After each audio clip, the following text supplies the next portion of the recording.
स्वास्थ्य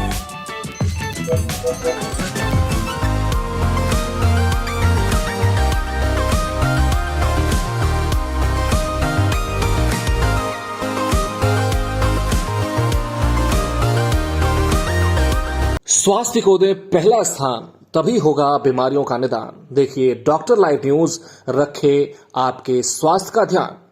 तो ये निमोनिया जो प्रिवेंटिव और ट्रीटेड किसी को अगर माना कि निमोनिया होता है तो हमें क्या करना चाहिए। हर परिवार का ये मतलब कि दायित्व बनता है कि अगर किसी को निमोनिया जैसा सिम्टम्स है, जैसे उसको सांस से तेज चल रही है, उसको बच्चे को कहरनी है, बच्चे को मतलब कि पसली चल रही है, बच्चे को बुखार है, तो ये मान के चलिए कि इसको निमोनिया है। इसलिए बिना विलंब के आप निकटतम चिकित्सा केंद्र में जाकर के इलाज कराइए।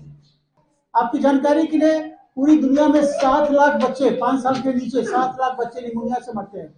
भारतवर्ष में सरकारी डाटा है 1,74,000 5 वर्ष के नीचे उनकी मृत्यु हो गई। अब आइए कि कैसे हम लोग निमोनिया से अपने बच्चों को बचा सकते हैं। सबसे ज्यादा इंपॉर्टेंट बात अगर जितने भी यहाँ पे लोग हैं, अभिभावक लोग जिनके घर में जन्म से लेकर के 5 साल तक के बच्चे हैं, उनके लिए ये बहुत बड़ा इंपॉर्टेंट मैसेज है कि हम कैसे अब बच्चों को मतलब कि निमोनिया जैसी गंभीर बीमारी से, घातक बीमारी से हम बचा सकते हैं। पहला कि अगर जो बच्चा मतलब अगर सही ढंग से उसका पोषण हो रहा है तो उसको निमोनिया जैसी बीमारी नहीं होती है, या होगी भी तो जल्दी ठीक हो जाए।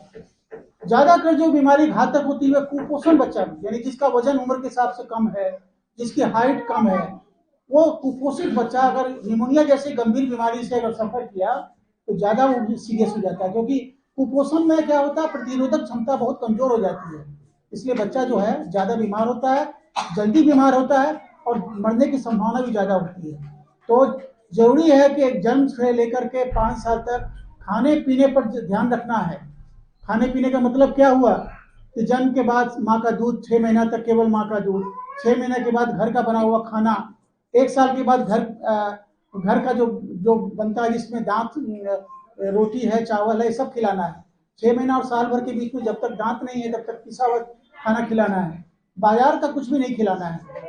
तो अगर इस पर हम ध्यान रखेंगे, अगर बच्चा आपका कुपोषित नहीं है तो निश्चित रूप से निमोनिया जैसी गंभीर बीमारी से वो पीड़ित नहीं होगा, अगर होगा भी तो बच जाएगा, वो घातक नहीं होगा। दूसरा है टीकाकरण। राष्ट्रीय टीकाकरण कार्यक्रम के अंतर्गत जो टीकाकरण दिए जाते हैं वो जन्म के बाद से हर बच्चे को देना उसका जन्म सिद्ध अधिकार है। और इसमें कई तो ऐसा टीका है जो निमोनिया के विरुद्ध ही है, जैसे निमोकोकल वैक्सीन, जैसे आपको H influenza vaccine, measles vaccine, खांसी वाला परटूसिस वैक्सीन। अगर कोई बच्चा समय के अनुसार अगर टीकाकरण केंद्र में जाकर टीका करवाता है तो निश्चित रूप से ऐसे बच्चों में निमोनिया होने का चांसेस बहुत कम है।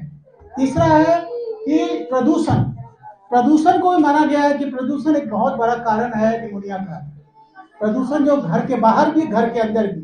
अगर हम बात करें घर के अंदर की तो मतलब चाहे वो लकड़ी जलाने से या सिगरेट पीने से या बीड़ी पीने से या अगरबत्ती जलाने से, कोयला जलाने से, तेल जलाने से, हर तरह से कोशिश कीजिए इस तरह का धुआं घर में नहीं हो।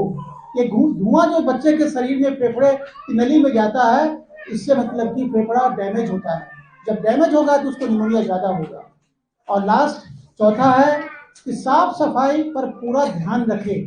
घर में आसपास खास करके साबुन पानी से हाथ धोने का, क्योंकि ऐसा देखा गया है कि जो परिवार में अगर प्रैक्टिस है हैंड वॉशिंग का, साबुन और पानी से हाथ धोने का, वहां पर ड्रॉपलेट इन्फेक्शन बहुत कम होता है।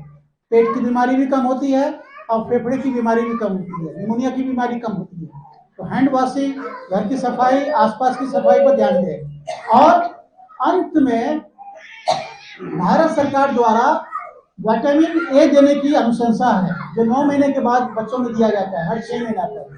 9 महीने के बाद 1 लाख यूनिट है, हर पीएससी में दिया जाता है विटामिन ए। तो विटामिन ए देने से बच्चे की प्रतिरोधक क्षमता बढ़ती है। और इसलिए अगर हम ऐसा करें कि इस बीमारी को से बचने का उपाय करें। तो बच्चों को मतलब कि कुपोषण से बचाएं, बच्चों को प्रदूषण से बचाएं, बच्चों को टीकाकरण कराएं। बच्चों में मतलब कि अगर हम समय पर उनका आइडेंटिफाई करें कि क्या क्या डेंजरस सिम्टम्स है, उस सिम्टम्स को आइडेंटिफाई करके जल्दी से जल्दी डॉक्टर के पास जाना है, अस्पताल में जाना है, ताकि उसका इलाज जल्दी से जल्दी हो सके। जितनी भी देर होगी उतना चांसेस है कि बच्चों में मृत्यु की संभावना बढ़ जाए। Bureau report, doctor live news.